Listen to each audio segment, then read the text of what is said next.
Hello mga ka-YouTube. Andito po tayo sa nag-adventure po tayo. At sa kasalukuyan, nasa Suri po tayo.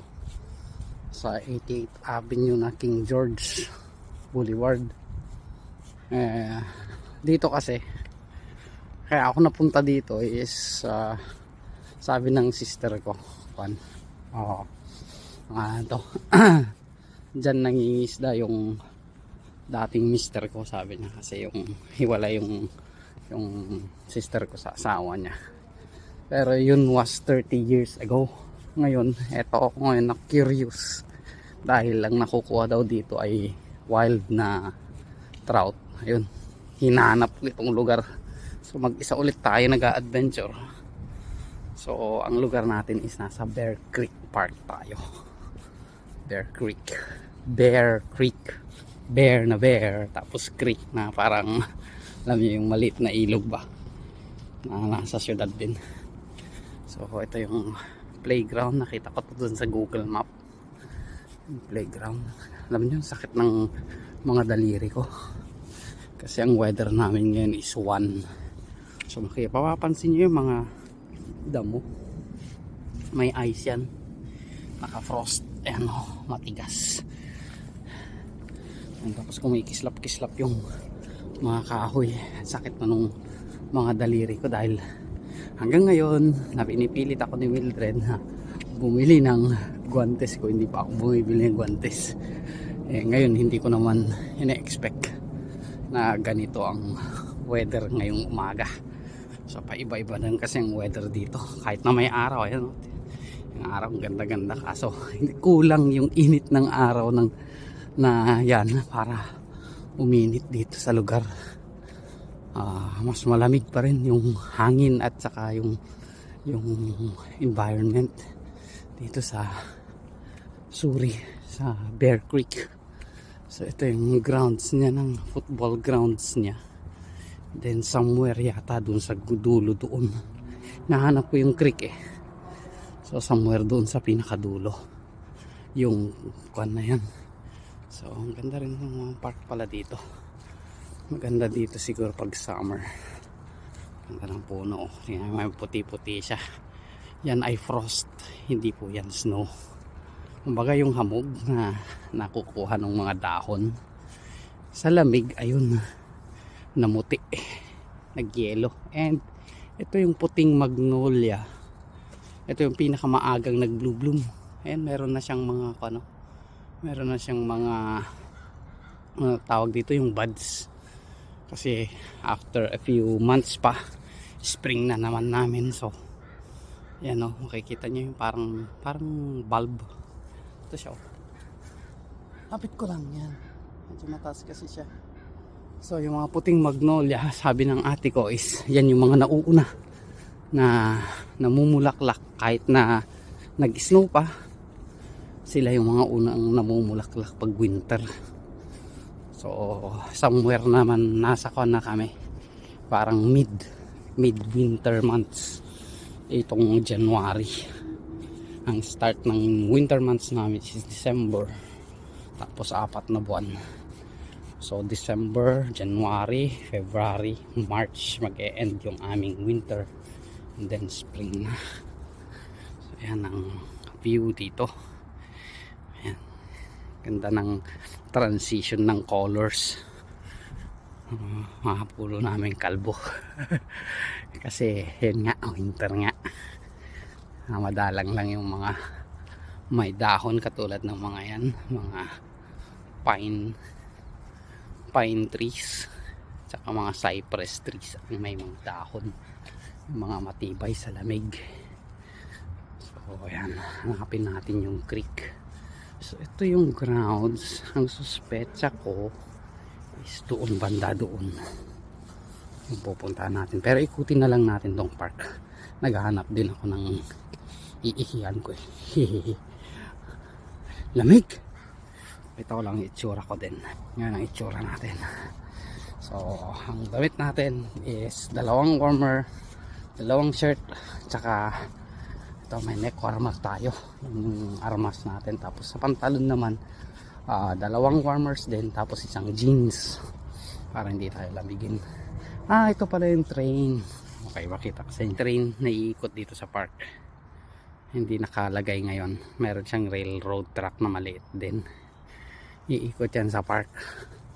So, ikot tayo dito sa Bear Creek Park. Ito kasing si ate ko eh. Minsan yung nagkon kami. Yung punta kami sa cemetery pala.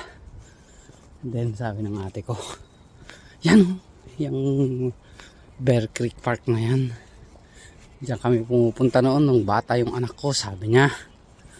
Tapos dyan nangingisda din ng wild na trout, sabi niya. So, na-curious ako. Linagay ko ngayon sa parang bucket list na pupuntahan.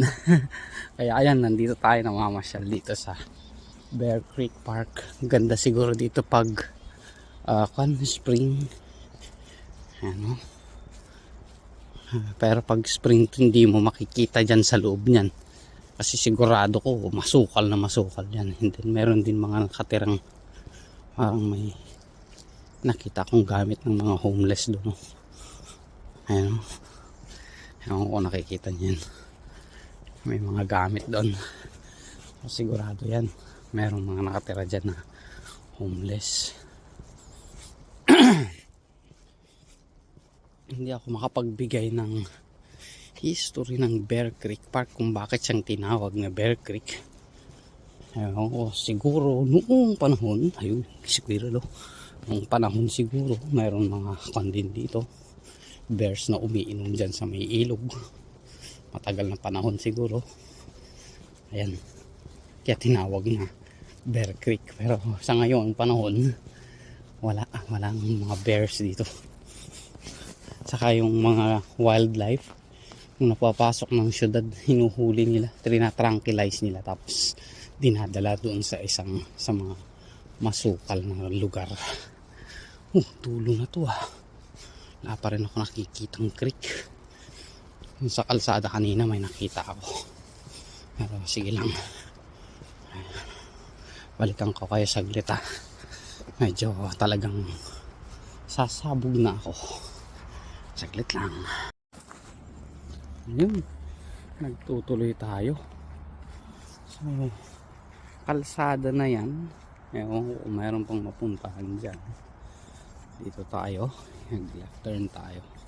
Umiha ko kanina, umuusok sa lamig. So bukod sa pangalan nun yung ito yung creek, maliit lang pala. Puntaan ko kaya dun, maliit lang siya, akala ko malaki. Malamang mga maliliit lang talagang isda rin yung nandito. So at least, anyway, nakapasyal tayo. Yun na lang ang reward ko. May mga itik ko. Mga lardak. Akala ko, kung dala-dala ko pa man din yung pamingwit ko. Mga lardak. Siguro nga meron din dito, kaso yung siguro pag spring lang. So ikot tayo. Tuloy natin paglalakad. Samahan niyo ako. Ginaw. Ayun yung squirrel. Squirrel yan. Kit-kit ng squirrel. Laki pa. Yan yung malaking klase ng squirrel. Gray squirrel. Ewan ko lang kung may nakapagsabi nun sa akin ako invasive daw sila. Ewan ko kung totoo nga yung nabasa ko na yun, na invasive yung mga gray squirrel dito sa Canada, dito sa part ng Vancouver or British Columbia. Kasi yung gray squirrel nasa North America daw ewan ko lang, hindi ko sure, hindi natin sure yung pangalan nun, yung information na yun. Nabasa ko yun nung nandyan pa tayo sa Pilipinas So maluwag din tong Bear Creek pala. So ayan, lakad-lakad tayo. Alam nyo, makikita nyo lang siguro sana no? yung itsura ko habang pag humihinga ka parang toro dahil sa lamig yung usok kahit nagsasalita lang. So ayun, napunta tayo sa kalsada, akala ko iikot na. Tingnan lang natin. Siguro a few minutes pa, pare-pareho na lang yung nakikita naman. And anyways, talagang karamihan ng aking videos is kasi karamihan ng aking video mga nature ang makikita nyo. Madalang yung sa park, minsan lang ako nakakon sa park dahil ang pangalan to, yung nagpabili si Mildred ng kanyang perfume at saka lotion. Doon lang ako nagawi ng mall, pero ako usually pag hahanapin mo andun sa mga park na yung forested park. Madalang ako sa mga na syudad na banda. Nasa kalsada tayo, ewan ko kung anong kalsada tayo, first time kong pumunta dito. So today is Sunday, nakasamba naman tayo kahapon, kaya yun, nag-take advantage ako na ngayong umaga maglakad-lakad dito sa Suri. So ang layo ng Suri doon sa Vancouver is medyo malayo din, isang tren din ang sakayan, dulo to dulo yung creek. So hanggang doon, ewan ko kung maluwag doon sa kabila. Sinundan ko na lang sana yun, yung mama kanina, mamang katulad ko, para makita ko kung hanggang saan tong Bear Creek na to. Okay, pwede nating puntahan, may crossing dyan.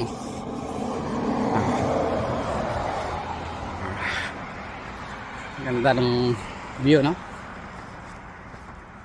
Parang pero kung kayo yung personal na nandito siguro, baka akala nyo is puro forested area ang Vancouver or ang Suri. Hindi po. Ito ay mga patches lang, ilang acres lang itong mga to. Sa pagka ko is 12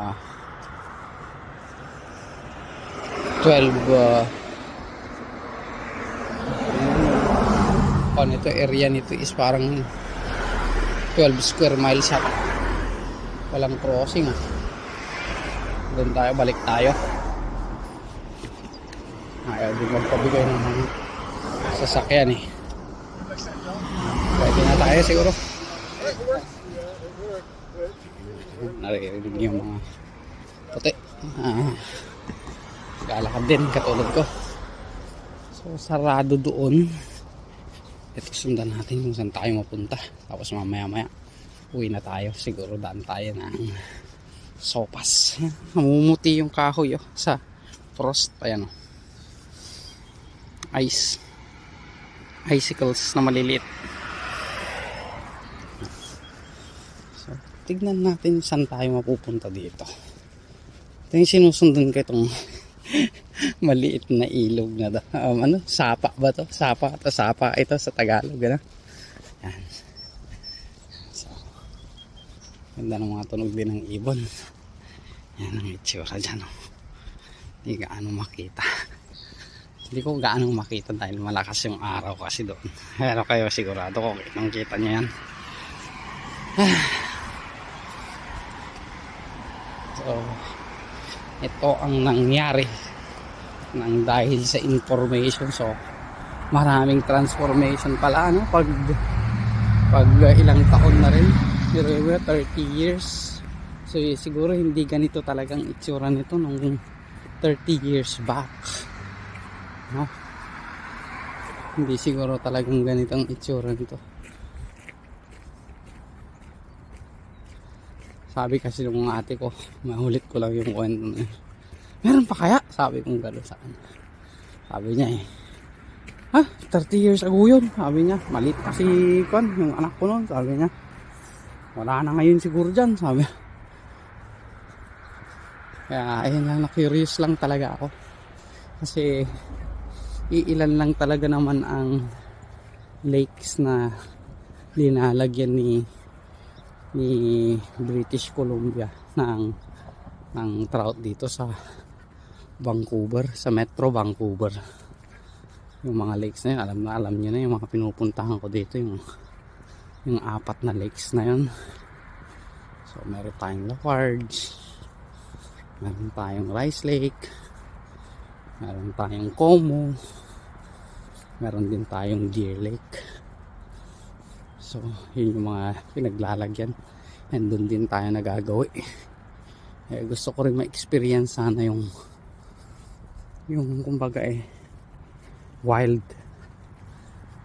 So malamang siguro, ewan ko lang, hindi ko sigurado, hindi ko masusure kung i-adventure din natin later on sa Kwan naman tayo, sa ever famous na Capilano River. Hindi ko lang sure din kung, kasi malapit na tayo dito sa may Kwan sa may Delta. Yung part dito, ang ganda ng ibon. Kita nyo ba yan? Dalawa mag-asawa. So nagkakanan sila. Yung mga ibon. Ito. Pero hindi ito yung kasama ng mag-asawa, hindi yan. Nandun yung mag-asawa yan. Saan kaya tayo? Hindi ko alam din. Susundon lang natin to. Iikot lang to. Ano yun? Bahay-bahay na. Residential na. So baka wala na tayong makita sa banda dyan. Babalik na tayo. Parang may temple pa dun. Sige, lakad lang tayo. Wala naman sinabing no trespassing. May no trespassing dun. Dun tayo alis. Nag-ice yung tubig Ano? May ice sa ibabaw. Ewan ko kung nakikita nyo. Clear na clear kasi yung ice Punta tayong pambato para makita nyo sana. May basura din.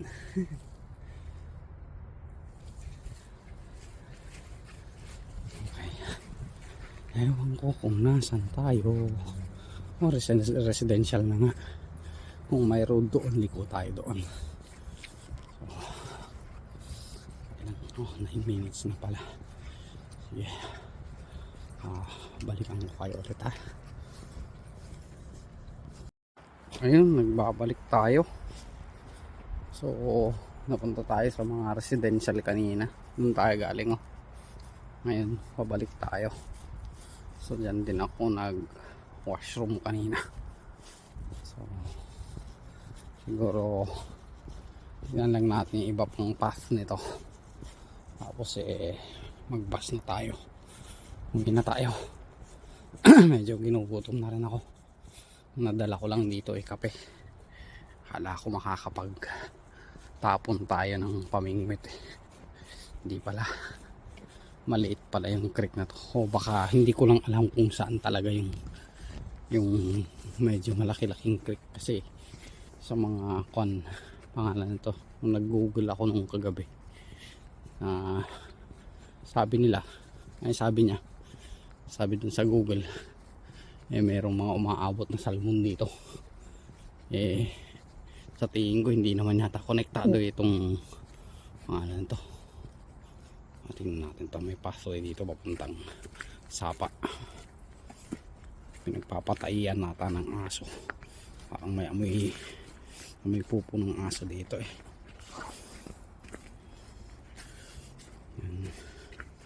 Uy, ganda rin dito pero hanggang dito lang siya. Ito pwedeng spot ito. Yan, babaw masyado and wala rin ako nakikitang maliliit. Pero may pumupunta dito kasi may pathway na to. Daanan Yan. So may pumupunta dyan. Ewan ko kung dyan nakatira ang isa pang homeless. Kasi dadaanan Hindiin pa tayo. Sana hindi kayo nabuboring. Kasi ilang minutes din yung kanina. Parang 10 minutes yata yun. Diyan lang natin yung mga view, mga kahoy-kahoy dyan. Kalbo.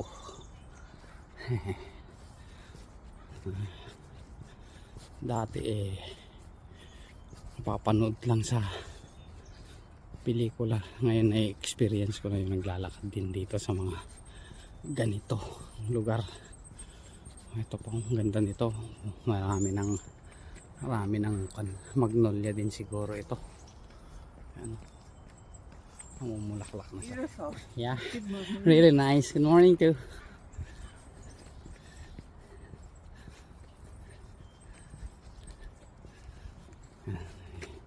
Pag puti na sasalubong mo ganun, nag-hello, nag-hi, tapos nakikichat ng konti.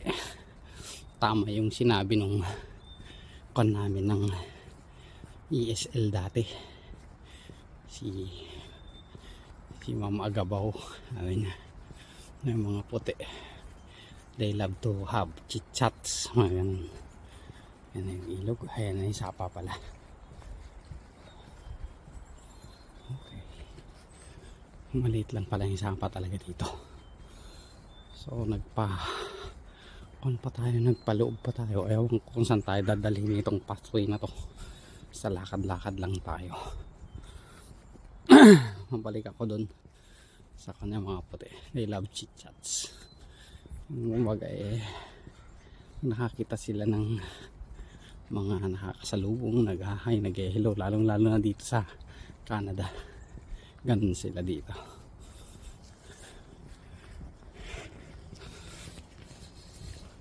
Lalo na yung mga may aso. Huwag kang mag-hi dun sa tao. Ayun, oo, tama. Huwag kang mag-hi dun sa may aso. Ay, huwag kang mag-hi dun sa tao pala. Baliktad. Mag-hi ka dun sa aso. Ang sasagot yung amo. Ilang beses ko na-experience yun eh. Titignan mo yung aso tapos ismailan mo. Sasabihin nung amo na, hello. Sasabihin nung amo. Mayroon pang isang pathway dito. Pero saan papunta? Wag na, mapunta pa tayo sa isang homeless.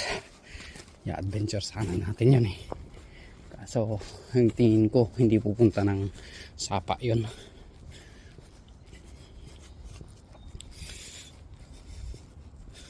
Sinabi mong hi dun sa aso, sasagot yung amo eh. Kahit ismailan mo lang yung aso o yung pet nila, sasabihin nilang hi. Ganun sila.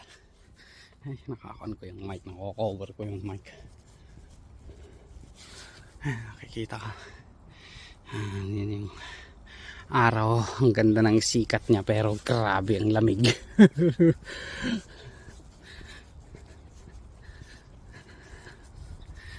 Yan, mga cypress. Ewan ko bakit binakudan to. Yan yata yung lugar ng tren. Maliit na tren, yung parang pangbata na tren na umiikot dito sa park. Malapit na tayo siguro sa may yung oval kasi umiikot-ikot lang naman tong daan na to, so no worries kang parang mawala dito sa park.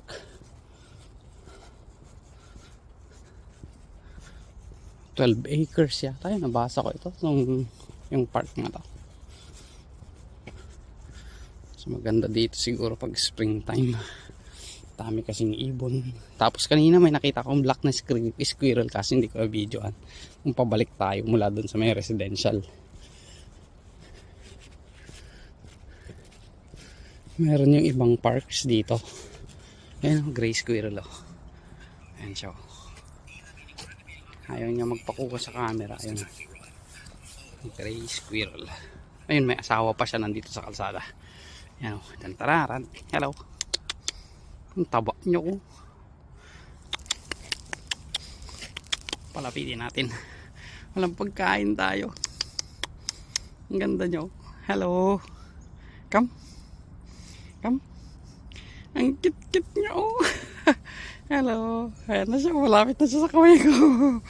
Hello. Ang ganda ng tail niya. Bushy tail. Come.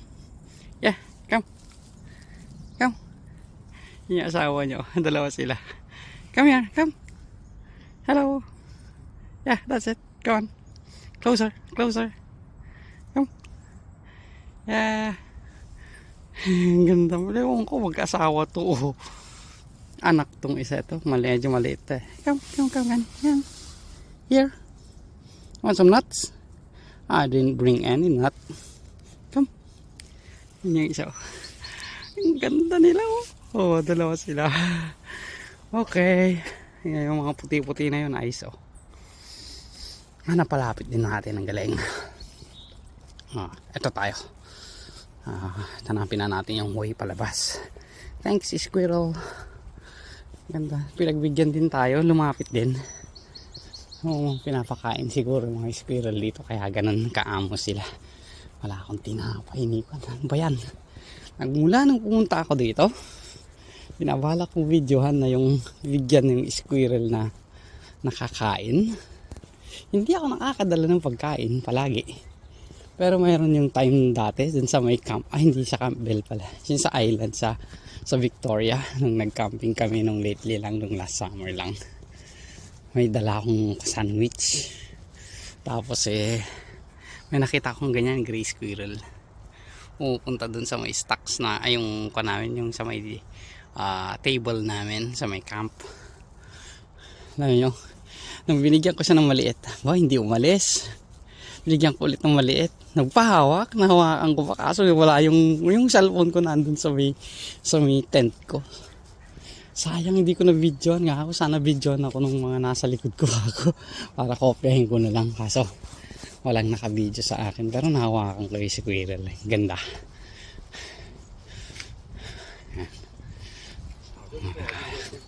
Nasa gitna tayo siguro ng park. Medyo maganda ang itsura dito. Ganda ng bulaklak na yun ah. Lapitan nga natin. Hindi ko alam kung anong bulaklak to.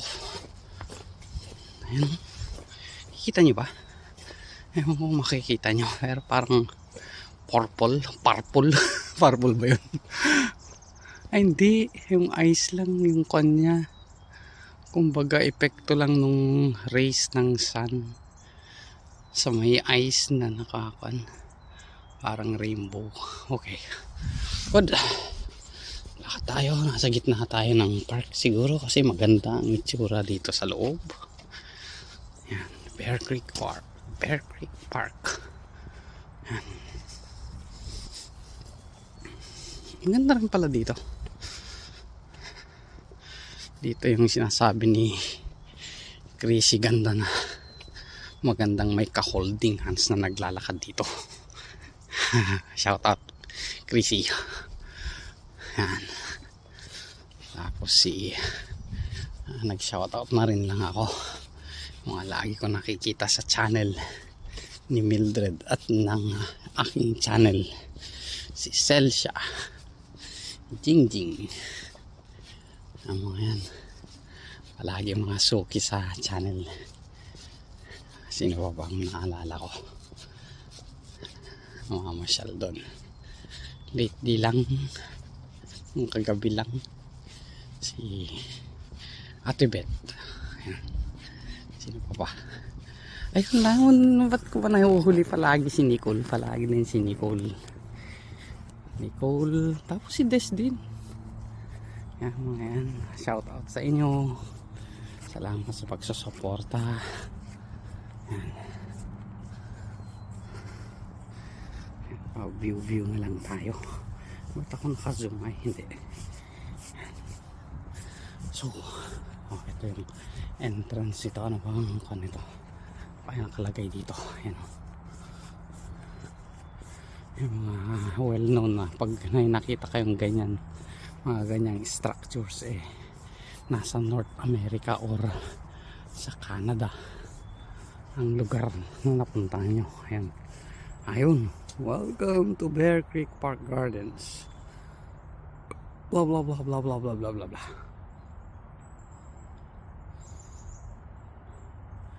Okay, do not play loud music. Okay, let's go. Yan. Ganda nung araw, no? Ganda pati yung race nyo. You raise me up. Ayan, no? Ganda, oh. You raise me up. Race ng sun. Tama ba yung spelling nun? R-A-Y pala yung race na sinasabi ko. Iba naman yung Ray yung sa kanta. So, saan na tayo napadpad? Hindi ko nakikita yung oval. May sundan lang natin to. Ay, yung oval dyan banda. Yan yung tinitignan natin na yan. Oval yan. Yung football grounds ba? Dyan yan. Okay. Ngayon na yung upuan, no? Humuti sa lamig. May yelo. Kita nyo. Lamig.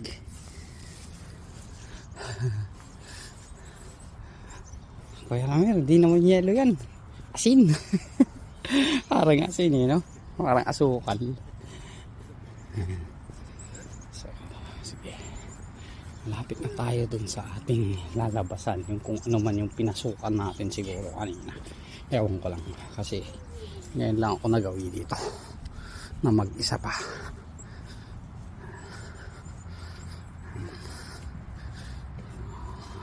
Tama, palabas na nga tayo. Pero nandun tayo sa isang side kung saan hindi dumadaan yung bus. So, mag-google tayo mamaya kung saan. Ganda ng punong to. Ganda ng shape niya. Diba? Parang siya nakabaliktad na ice cream cone. O, sigurado ko may nagbanggit na parang Christmas tree. Ayan o.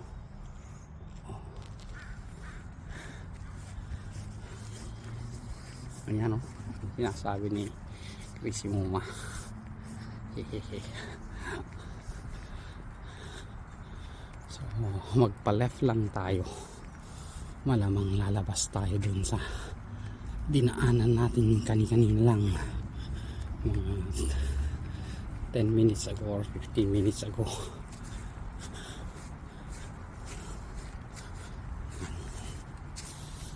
So, yung mga sheds na pwedeng pagpiknikan. Loob ng park. Maganda dito is magbike. Bike. O saan magpiknik. Springtime maganda rito. Malamang punuan ito pag springtime.